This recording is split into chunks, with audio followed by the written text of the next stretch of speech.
Câmara. É notícia. Boa tarde. Hoje é segunda-feira, dia 24 de abril.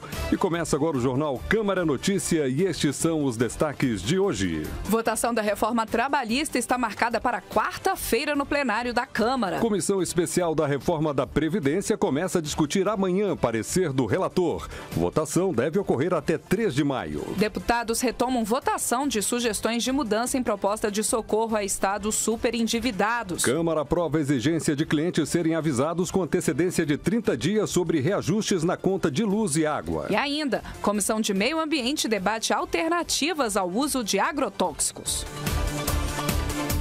1h31, hora de Brasília. Boa tarde, Ana Raquel Macedo. Boa tarde, Jobé. Boa tarde também aos nossos ouvintes. E a gente lembra, está ao vivo no YouTube, em câmara.leg.br/YouTube.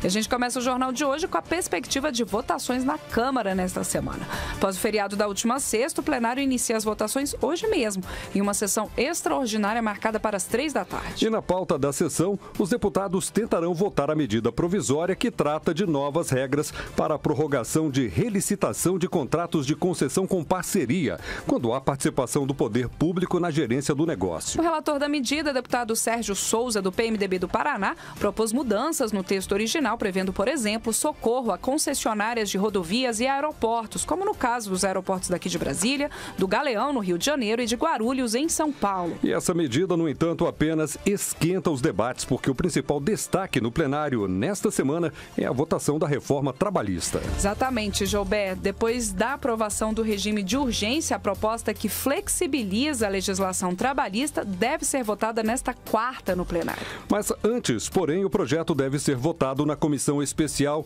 que há mais de 2 meses analisa a matéria. Vamos conferir os detalhes na reportagem de Antônio Vital. A votação na comissão deve ocorrer nesta terça, quando o relator, deputado Rogério Marinho, do PSDB do Rio Grande do Norte, deve apresentar novo substitutivo, ou seja, uma proposta diferente da que apresentou há 2 semanas.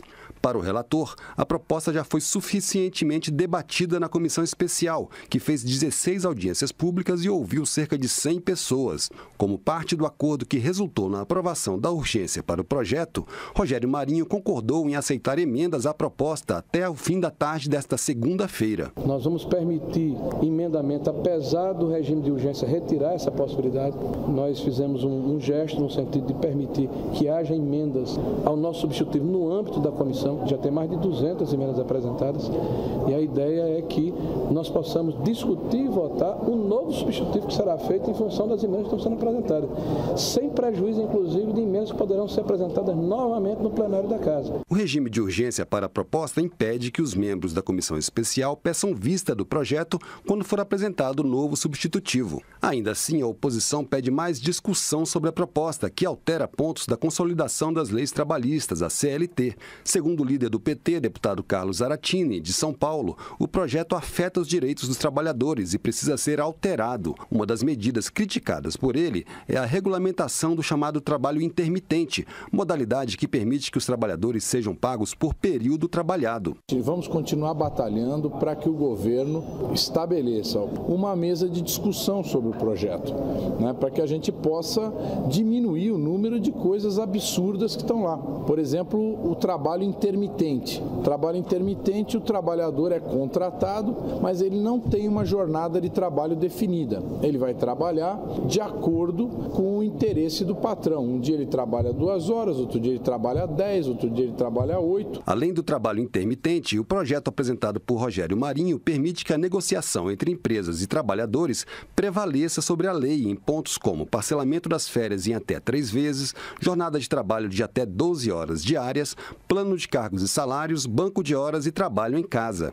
Também retira a exigência de os sindicatos homologarem a rescisão contratual no caso de demissão. Rogério Marinho nega que o projeto retire direitos dos trabalhadores e afirma que a proposta vai permitir a geração de empregos, ao dar segurança jurídica aos empresários e colocar na formalidade trabalhadores sem carteira assinada. As centrais sindicais contrárias ao projeto estão organizando protestos em todo o país para esta semana, o que deve esquentar ainda mais o clima da votação, de acordo com o deputado Alessandro Molon, da Rede do Rio de Janeiro. A tendência é da temperatura aumentar, né? Porque quando a minoria se sente atropelada, esmagada, humilhada, a tendência é a reação vir mais dura. Portanto, eu acho que essa será uma semana de confrontos dentro do plenário.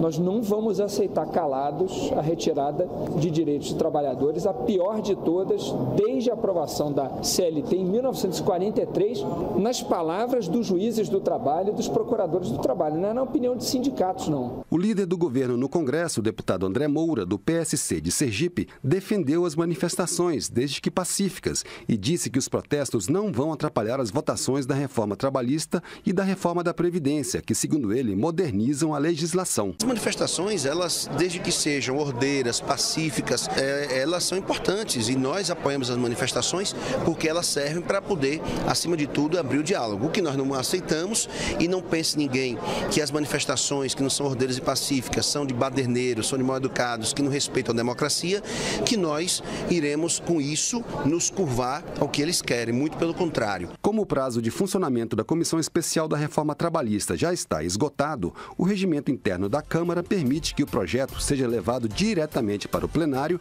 se não for votado na comissão. Da Rádio Câmara de Brasília, Antônio Vital. 1h36. A gente já acompanhou aqui que a reforma trabalhista é o principal tema da pauta da Câmara desta semana. Mas não só esse item deve gerar polêmica entre governo e oposição no plenário.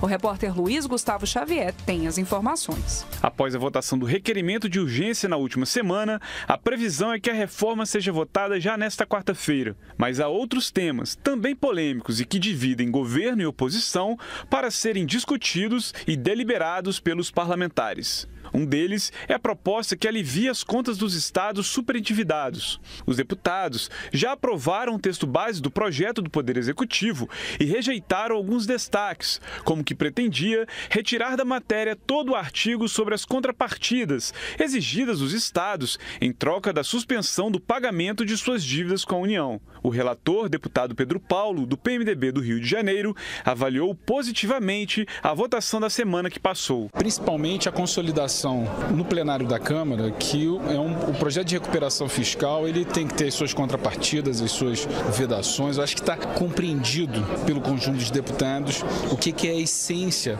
desse instrumento que nós queremos introduzir na legislação brasileira e que apoia estados que estão em estado de pré-falência. Mas ainda há outras tentativas de mudanças que podem alterar significativamente o texto. É o que explica o líder da minoria, deputado José Guimarães, do PT do Ceará, para quem o projeto, se aprovado como está, prejudica a todos. O que vai acontecer vai ser produzido com essa lei um grande arroxo fiscal para os estados que estão em situação confortável.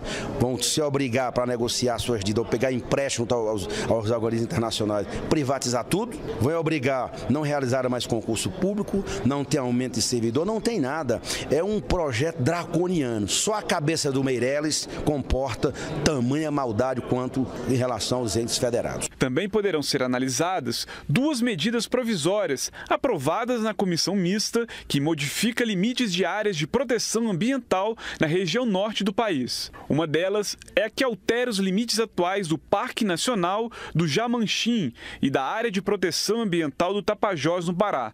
O relator, deputado José Reinaldo, do PSB do Maranhão, destacou que o objetivo é melhorar a logística na região para facilitar o escoamento de grãos. É uma ferrovia que vai ser construída com recursos privados e que vai ligar Mato Grosso ao Pará, aos portos, o centro de produção de Mato Grosso aos portos do Pará.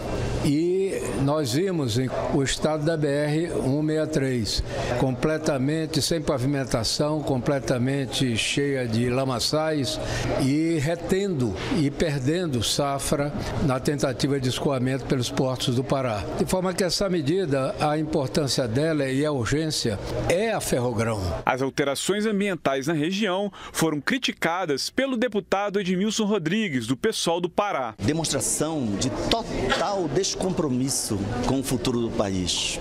Tudo em função dos interesses de empresas privadas, do agronegócio, e está também articulada a uma medida provisória que vai ser publicada, já foi anunciada, da estrangeirização do território brasileiro. Então nós teremos a floresta, que cumpre uma função em favor do equilíbrio climático, do equilíbrio ecológico e também do equilíbrio social, para destruir os direitos sociais das comunidades ribeirinhas, das comunidades tradicionais de pescadores e outras comunidades, das comunidades quilombolas e das comunidades indígenas. Outra MP muda os limites da Floresta Nacional do Jamanchim e cria a Área de Proteção Ambiental do Jamanchim no município de Novo Progresso, no Pará. A MP estabelece que as áreas rurais ocupadas poderão ser regularizadas em conformidade com a legislação fundiária. Da Rádio Câmara de Brasília, Luiz Gustavo Xavier. Bom, e hoje, às 15h, mesmo horário do início da sessão extraordinária, o presidente da Câmara, Rodrigo Maia, recebe os líderes partidários para uma reunião sobre a pauta da semana. Nesse encontro, lideranças de governo e oposição negociam as prioridades de votação. 1h40, hora de Brasília. Além da reforma trabalhista, a reforma da Previdência também é destaque nesta semana. O relatório do deputado Arthur Oliveira Maia sobre a proposta começa a ser discutido amanhã na comissão especial. A votação deve ocorrer até o dia 3 de maio. E as informações com Silvia Munhato. A discussão do relatório do deputado Arthur Oliveira Maia, do PPS da Bahia, sobre a reforma da Previdência começa nesta terça-feira, na comissão especial, com o compromisso de não obstrução por parte da oposição. Os deputados oposicionistas preferiram negociar com o governo mais tempo para debater o texto, deixando de usar instrumentos como os requerimentos de adiamento da discussão.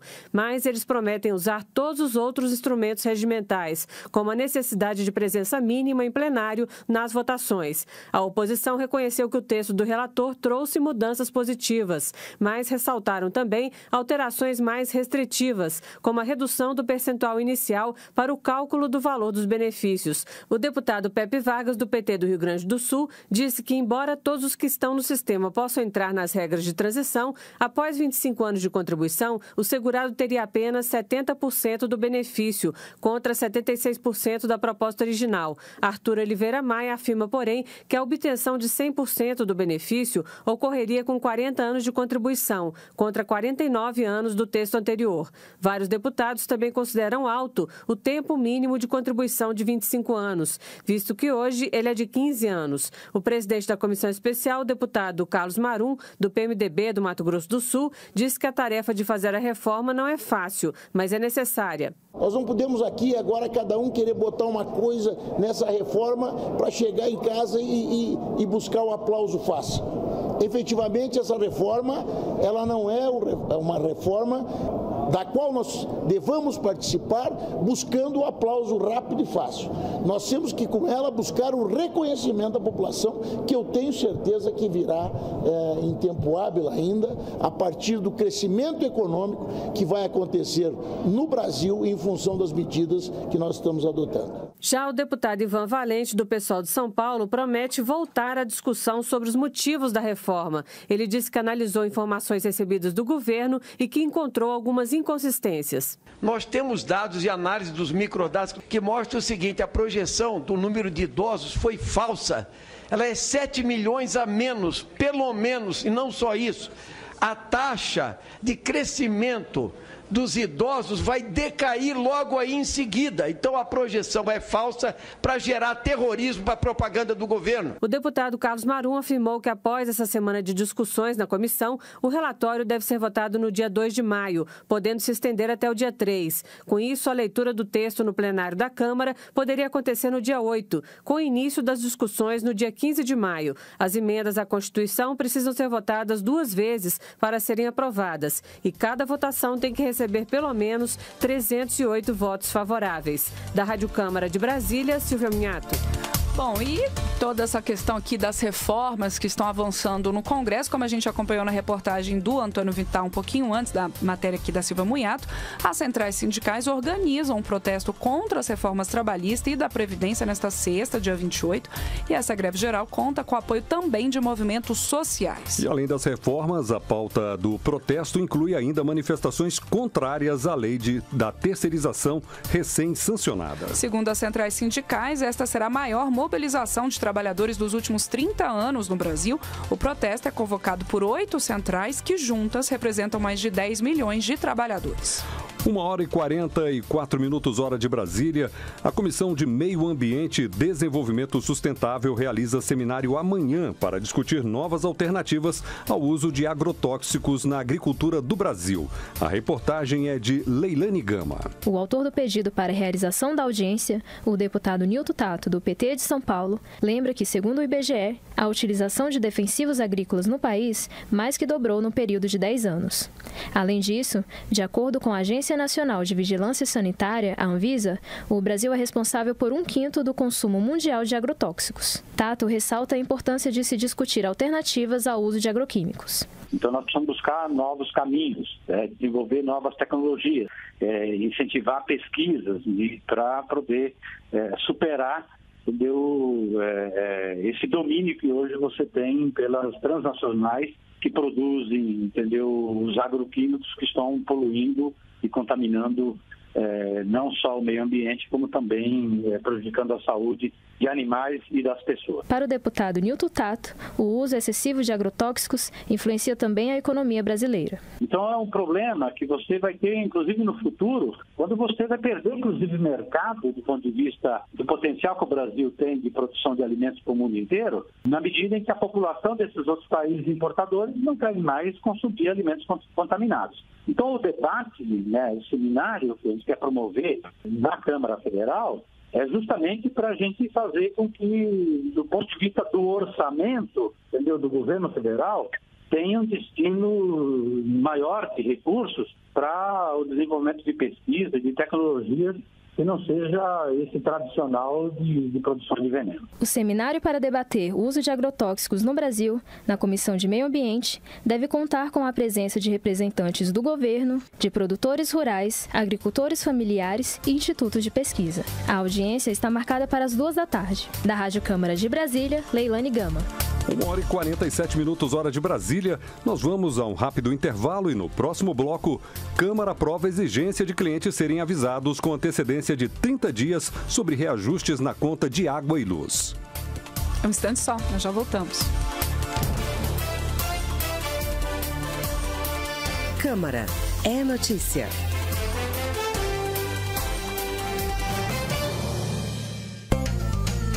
Rádio Câmara.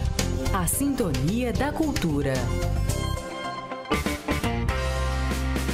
Brasil Instrumental. A música instrumental brasileira variada e criativa. A corda, o sopro, a percussão, a criação sonora, o talento brasileiro. Brasil Instrumental. Domingo às 6h. Horário alternativo, quinta-feira às 0h. Rádio Câmara, a sintonia que faz história. Câmara é notícia.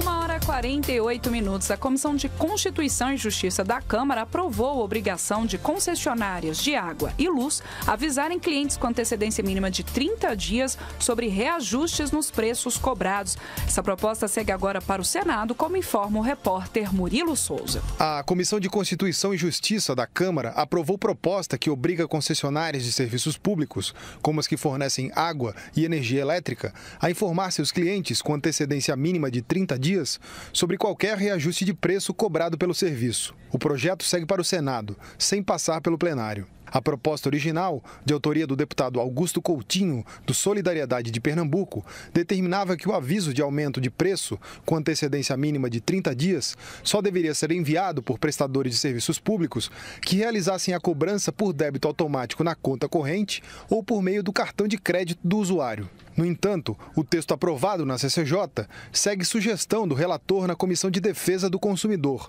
deputado Ricardo Izar, do PSD de São Paulo, para quem todos os usuários de serviços públicos devem ser alertados sobre aumentos de preço do serviço, independentemente do meio de pagamento que utiliza. A Comissão de Constituição e Justiça também aprovou proposta que define as responsabilidades do poder público no apoio às atividades desenvolvidas por mulheres marisqueiras. O texto aprovado, que também vai agora para o Senado, é de autoria da deputada Tia Heron, do PRB da Bahia. Relatora na CCJ, a deputada Soraya Santos, do PMDB do Rio de Janeiro, comentou a situação difícil em que vivem as mulheres marisqueiras. Elas têm uma pesada jornada de trabalho, elas trabalham em ambiente insalubre, sem qualquer direito trabalhista ou pensar em direito semanal. Tem até uma pesquisa na Universidade da Bahia que fala que a média do ganho semanal delas é de R$80. Essa proposição, portanto, senhor presidente, ela prevê um estímulo à formação das cooperativas, das associações,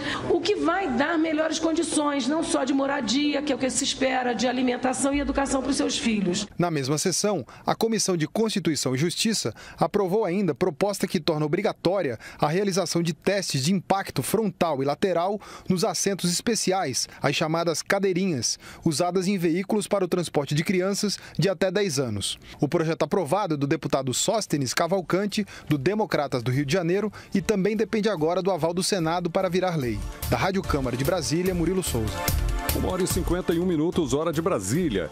Estimular a leitura no Brasil é o desafio para os gestores públicos, professores, mas também para as famílias. A Comissão de Educação debateu o tema com especialistas e a repórter Cassiana Tormin acompanhou. Apenas 3 em cada 10 brasileiros gostam de ler. Os dados nada animadores estão na pesquisa Retratos da Leitura no Brasil, publicada no ano passado pelo Instituto ProLivro. O diagnóstico motivou uma audiência pública na Comissão de Educação. Segundo a coordenadora da pesquisa, Zoara Faila, o exemplo dentro de casa é que mais influencia no hábito da leitura e depois o estímulo dos professores. Como é importante a gente ter em casa, né, livros, ter famílias que tenham esse hábito da leitura, porque certamente assim você vai valorizar a importância da leitura, você vai desenvolver atividades interessantes com seus filhos, né?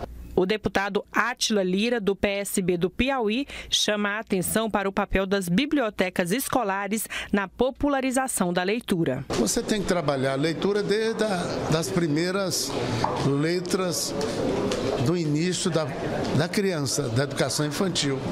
Mas também isso se torna muito importante com a adolescência e quando ele entra no ensino médio.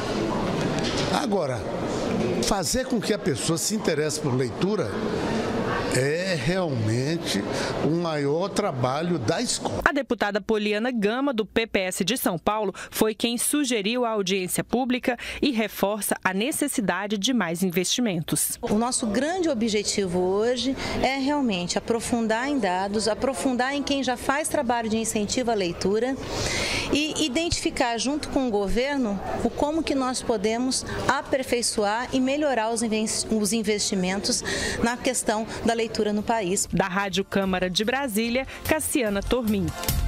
1h53. Em audiência pública, deputados defendem que resolução da ANAC sobre pagamento de bagagem transportada em avião seja modificada para garantir benefício aos passageiros. A reportagem é de Geórgia Moraes. Deputados da Comissão de Defesa do Consumidor querem garantir descontos nas passagens aéreas para quem viaja sem bagagem. A sugestão foi apresentada em audiência pública para discutir resolução da Agência Nacional de Aviação Civil, ANAC, publicada revogada no fim do ano passado e que acabava com a franquia de bagagem garantida aos passageiros.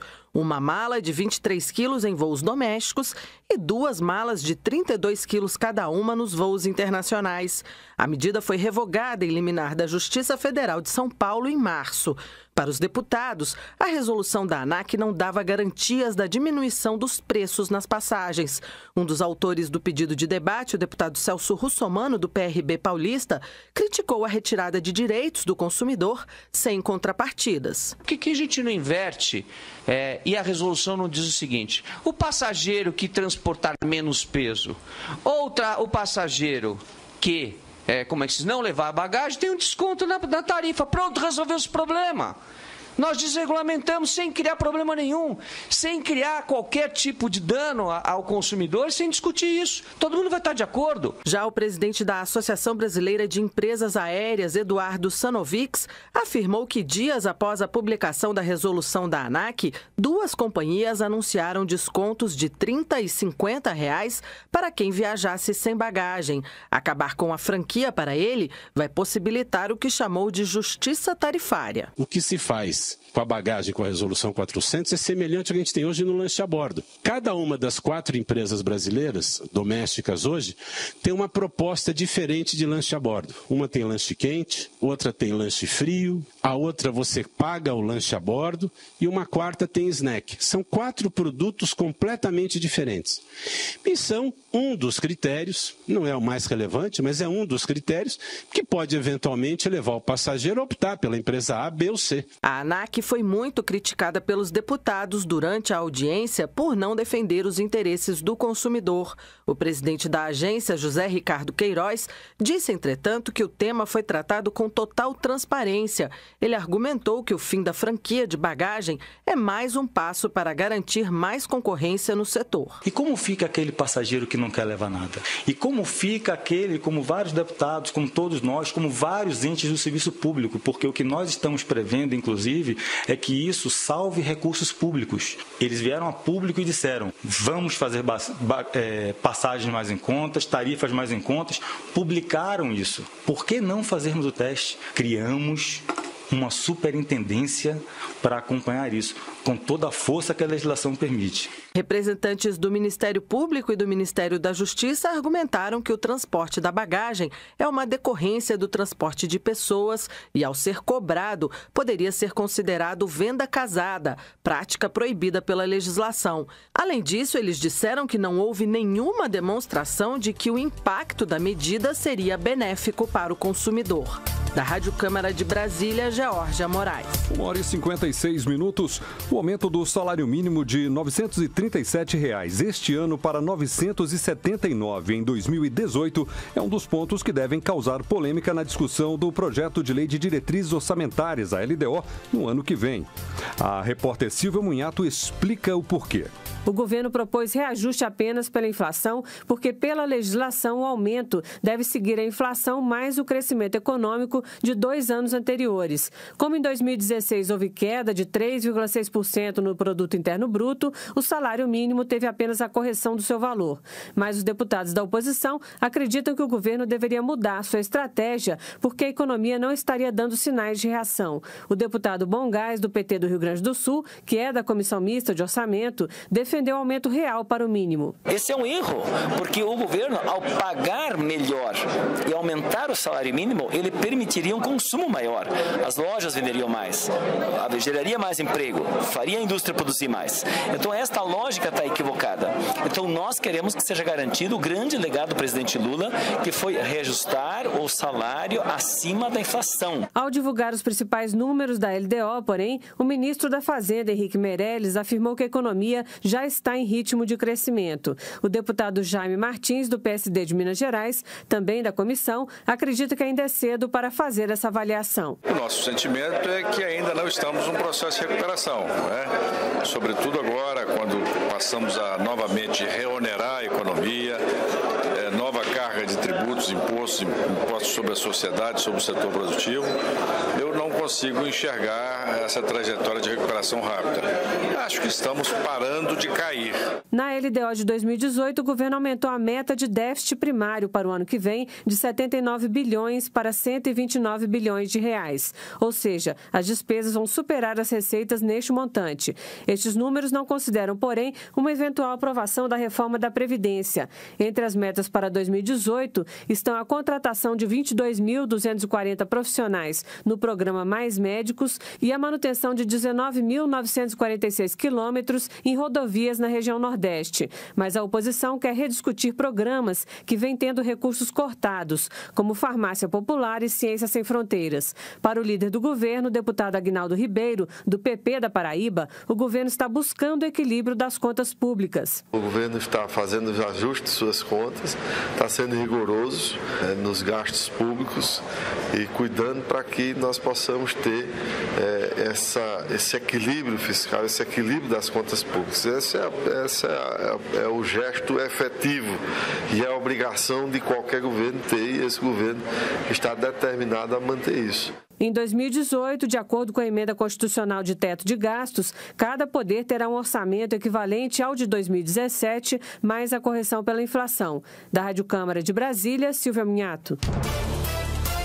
Câmara é notícia. 1h59, termina aqui o Câmara Notícia. Apresentação de Jober Carvalho. Edição e apresentação de Ana Raquel Macedo. Trabalhos técnicos de Edmilson Farias. Diretora executiva da Secretaria de Comunicação é Gisele Rodrigues. Secretário de Comunicação, deputado Márcio Marinho. Você pode acompanhar o jornal Câmara Notícia de segunda a sexta-feira em 3 horários. Às 9 da manhã, 1h30 da tarde aqui conosco e também às 9 da noite.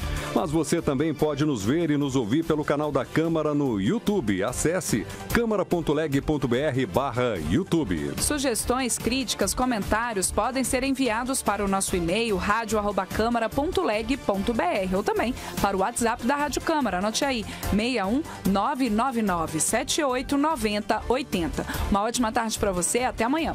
Boa tarde. Tchau, tchau. Câmara é notícia.